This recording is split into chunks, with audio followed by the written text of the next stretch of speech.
Hello दोस्तों, मैं हूं रूपम। आप लोग देख रहे हैं गोल्डन सन। आज हम आप लोगों को बना के दिखाने वाला हूं 4 ग्राम ईयरिंग। वीडियो देखते रहे लास्ट तक। हम अभी ईयरिंग बना रहा हूं, और वीडियो अच्छी लगे तो प्लीज़ एक लाइक कर दीजिए, शेयर कर दीजिए, और चैनल में फर्स्ट टाइम आए तो चैनल को सब्सक्राइब करके रखिए। इसी तरह हम कंटेंट लेके आता हूँ।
हाँ दोस्तों, आप देख रहे हैं हमारा हाथ में पूरा ईयरिंग तैयार हो गया।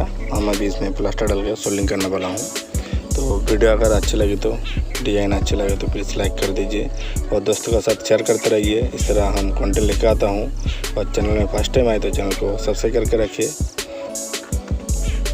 वीडियो देखने के लिए धन्यवाद। चैनल में और भी इस तरह वीडियो है, आप लोग जाके देख सकते हो।